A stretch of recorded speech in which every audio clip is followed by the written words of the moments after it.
오늘 여러분의 삶에 평안과 은혜가 가득하기를 기도하며 이야기를 시작하겠습니다. 혹시 이 말씀이 여러분의 마음에 울림을 준다면 좋아요와 구독으로 저희에게 힘을 실어주시고 이 영상을 공유하며 주변의 다른 이들에게도 희망의 씨앗을 심어주시는 것은 어떨까요? 여러분의 작은 나눔이 누군가에게는 큰 위로가 될 수 있습니다. 우리 인생은 때로 굳게 닫힌 문 앞에 서 있는 자신을 발견하곤 합니다.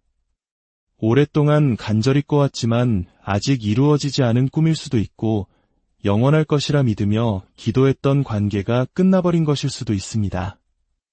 혹은 완벽해 보였지만 소나기에서 빠져나간 기회일 수도 있죠. 그런 순간들 속에서 우리는 쉽게 이런 질문을 던집니다. 하나님, 왜 이런 일이 일어나도록 두셨나요?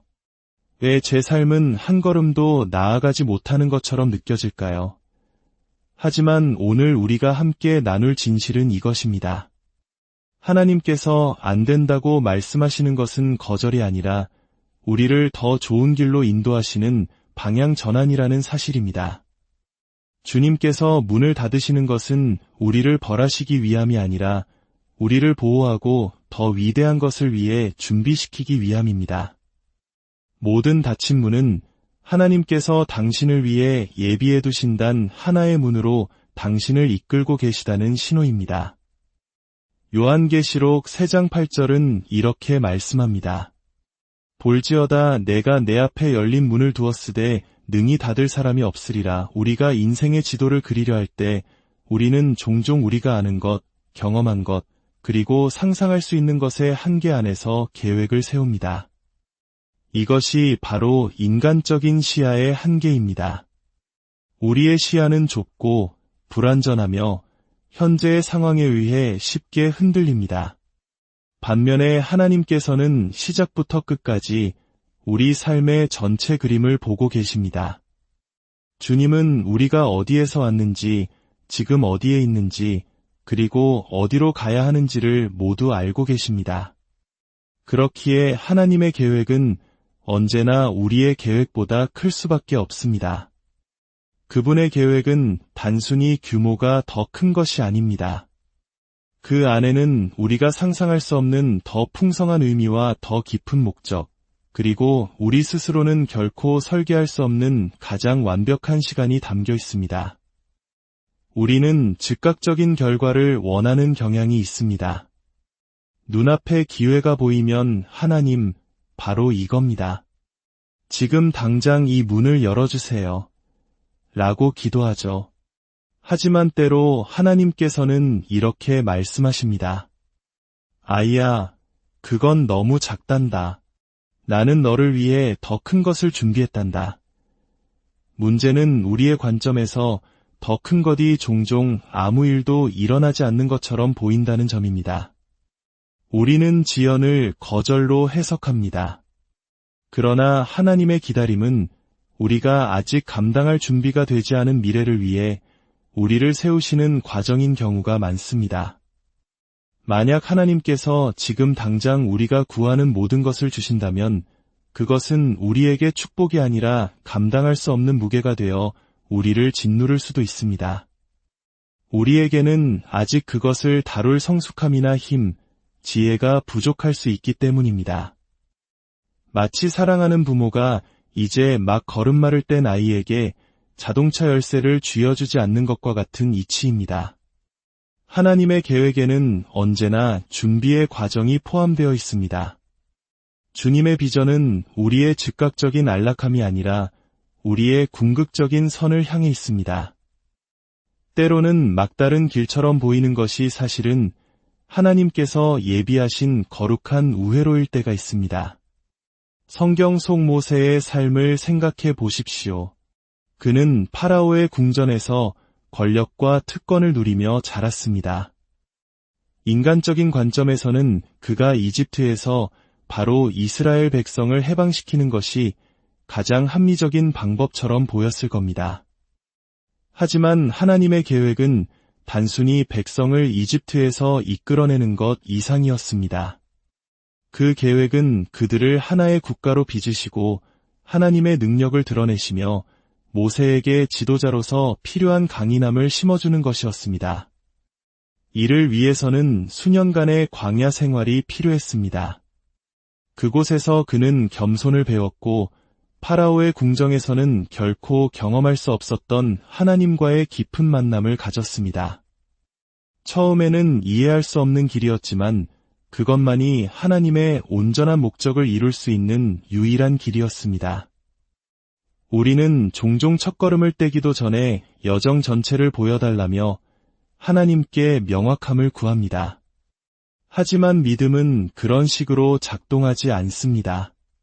하나님의 계획은 보통 여러 단계에 걸쳐 각자의 때에 맞게 하나씩 펼쳐집니다.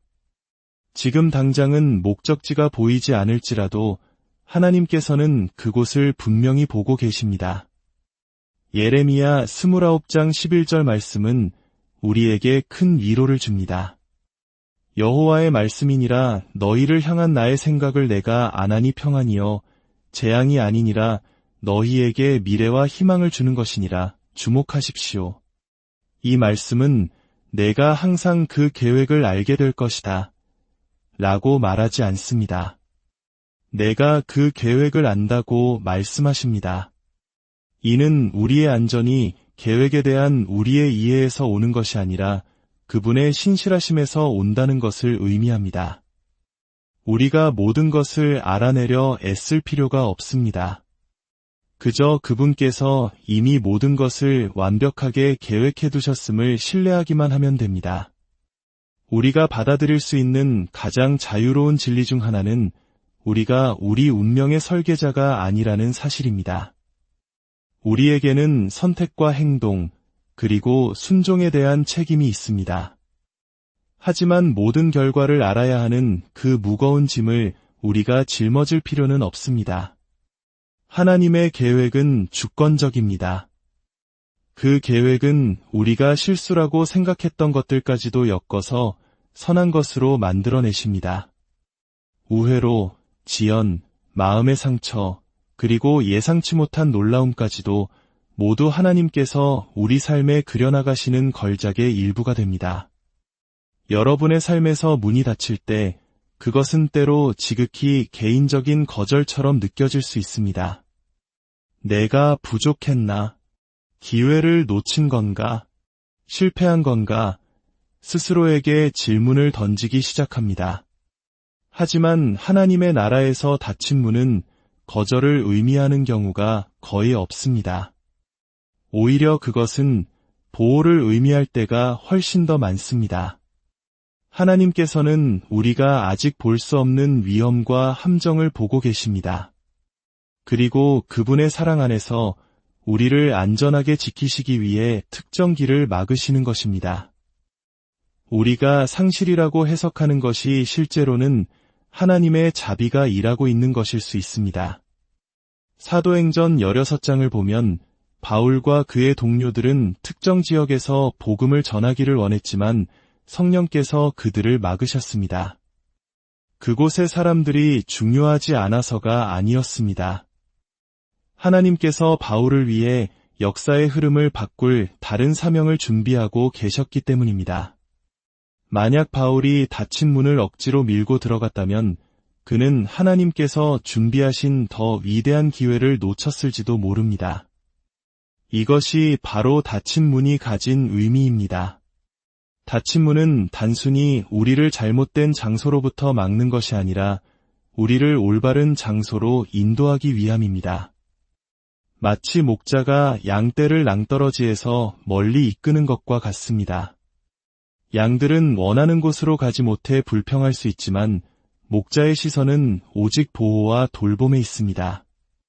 하나님은 우리의 선한 목자이시며 그분이 닫으시는 모든 문은 사랑에서 비롯된 것입니다. 닫힌 문은 또한 하나님에 대한 우리의 신뢰를 단련시키는 역할을 합니다. 그것은 우리가 모든 것을 통제하고 있다는 환상을 걷어내고 우리 삶이 그분의 손에 있음을 상기시켜줍니다. 그 순간 우리는 쓰라린 마음을 품을 수도 있고 혹은 그분께 더 가까이 다가갈 수도 있습니다. 선택은 우리의 몫입니다. 만약 우리가 그분께 모든 것을 내어드린다면 좌절감 대신 평안이 찾아오기 시작할 것입니다. 왜냐하면 그분께서 우리에게서 좋은 것을 빼앗는 것이 아니라 더 좋은 것을 위해 우리를 아껴두고 계심을 알기 때문입니다. 기다림. 그것은 그리스도인의 삶에서 가장 힘든 훈련 중 하나입니다. 왜냐하면 아무 일도 일어나지 않는 것처럼 느껴지기 때문입니다. 우리는 빠르게 움직이고 즉각적인 결과를 보상하며 얼마나 빨리 무언가를 성취했는지로 성공을 측정하는 세상에 살고 있습니다. 하지만 하나님의 나라에서 기다림의 시간은 결코 낭비되는 시간이 아닙니다. 그것은 준비의 시간입니다. 우리 부모님 세대가 전쟁의 폐허 속에서 절망적인 가난 속에서 오직 하나님만을 붙들고 기도하며 기다렸던 그 인고의 시간처럼 하나님께서 우리에게 기다리라고 하실 때 그것은 우리를 벌하시는 것이 아닙니다. 우리 삶의 다음 장에 반드시 필요하게 될 무언가를 우리 안에 세우고 계시는 것입니다. 시편 27편 14절은 말합니다. 너는 여호와를 기다릴지어다 강하고 담대하며 여호와를 기다릴지어다. 이 구절이 기다리라는 명령을 반복하는 것을 보십시오. 마치 하나님께서 우리가 얼마나 기다림에 저항하는지를 잘 알고 계시는 것 같습니다. 다윗 왕을 떠올려 보십시오. 그는 아직 양치기 소년이었을 때 왕으로 기름 부음을 받았습니다. 하지만 즉시 왕좌에 오르지 않았습니다. 그는 수년 동안 양을 치고 사울왕 밑에서 섬기며 심지어 목숨을 걸고 도망 다녀야 했습니다. 그 세월은 결코 낭비된 시간이 아니었습니다. 그곳은 다윗이 리더십, 겸손, 인내, 그리고 하나님에 대한 완전한 의지를 배운 훈련장이었습니다. 그 과정이 없었다면 그는 왕관의 무게를 감당할 준비가 되지 않았을 것입니다. 기다림의 시간 동안 하나님은 종종 미래에 우리에게 해가 될 것들을 깎아내십니다. 교만, 조급함, 통제하려는 욕구 같은 것들 말입니다. 또한 그분은 우리의 영적인 근육을 강화시켜 마침내 축복이 왔을 때 그것을 온전히 감당할 수 있도록 하십니다. 기다림의 또 다른 진실은 그것이 우리의 신뢰가 진정 어디에 있는지를 드러낸다는 것입니다. 우리는 계획을 세우신 분보다 우리가 세운 시간표를 더 신뢰하고 있지는 않습니까? 그분의 약속보다 우리 자신의 계획을 더 믿고 있지는 않습니까?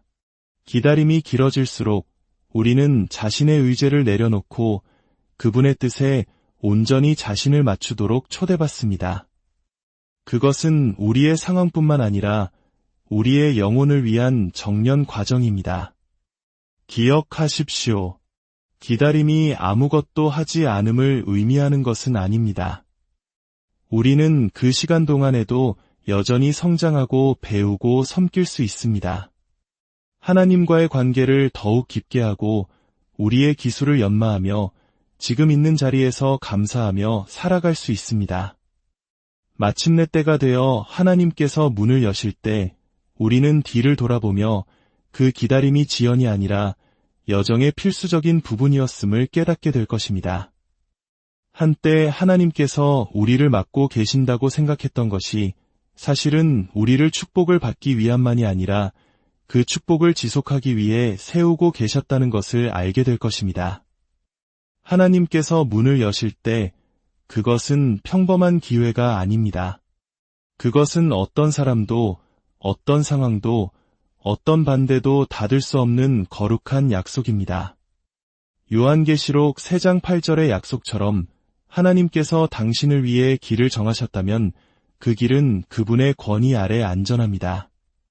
하나님께서 여시는 문은 종종 우리가 가장 예상하지 못할 때 나타납니다.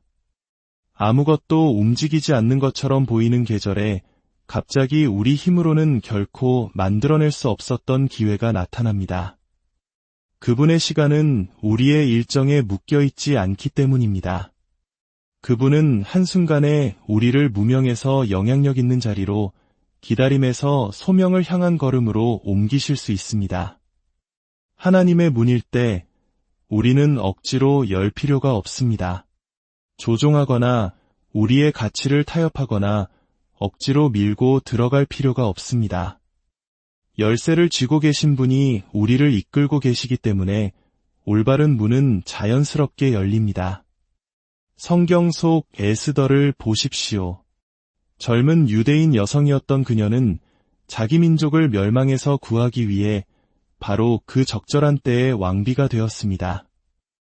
왕궁으로 향하는 문은 그녀 자신의 힘으로는 결코 열 수 없는 문이었습니다. 그것은 그녀가 그곳에 발을 들여놓기 훨씬 전부터 하나님에 의해 계획된 것이었습니다. 하지만 기억해야 할 것이 있습니다. 하나님께서 여시는 문이 항상 화려하거나 명백한 것은 아닙니다. 때로는 작은 시작, 미묘한 변화, 또는 처음에는 중요해 보이지 않는 조용한 기회로 위장하여 다가옵니다. 그렇기 때문에 우리는 하나님의 움직임을 인식할 수 있는 분별력이 필요합니다. 또한 하나님께서 여신 문은 반대에 부딪힐 수 있습니다. 문이 열렸다고 해서 그 길이 순탄할 것이라는 의미는 아닙니다. 사실 반대는 종종 우리가 올바른 길에 있다는 신호이기도 합니다. 사탄은 우리가 하나님께서 예비하신 것을 온전히 누리지 못하도록 항상 낙담시키거나 주의를 흐트리려 할 것입니다. 가장 중요한 것은 준비된 자세로 살아가는 것입니다.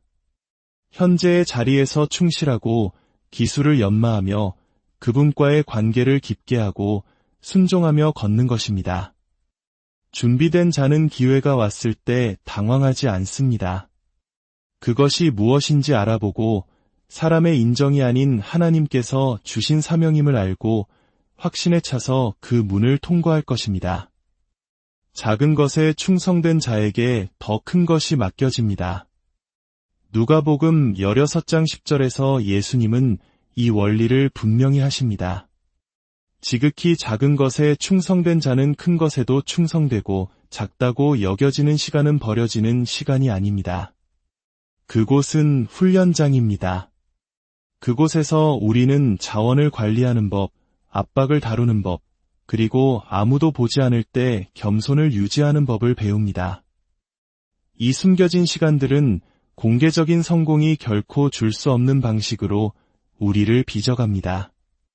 마침내 우리가 기도하던 문이 열렸을 때 그 문을 통과하기로 결정하는 것은 기다림만큼이나 힘든 도전일 수 있습니다.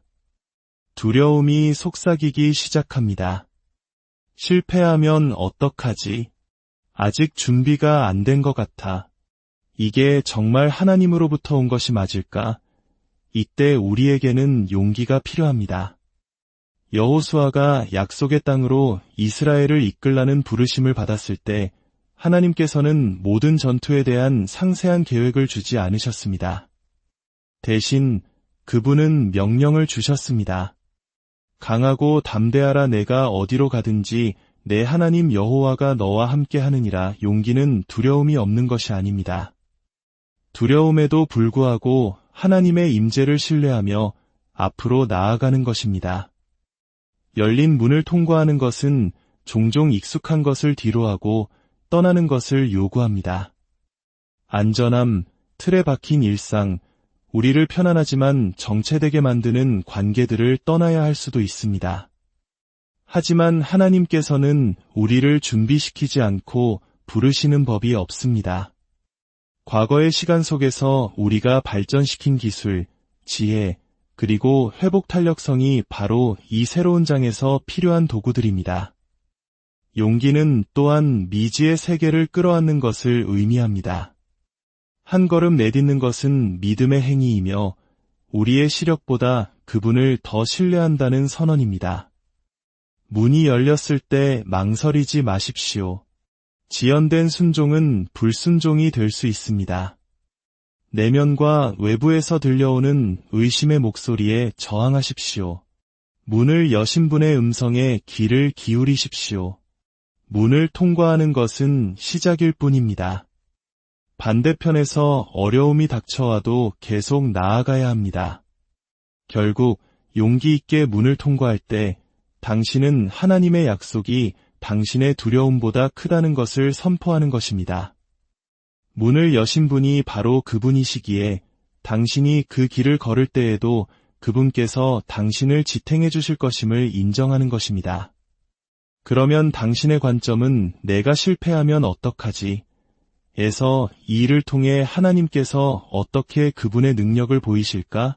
로 바뀔 것입니다. 사랑하는 여러분, 오늘 여러분의 삶에 어떤 문이 닫혀 있습니까? 어떤 기다림의 시간을 보내고 계십니까? 좌절하지 마십시오.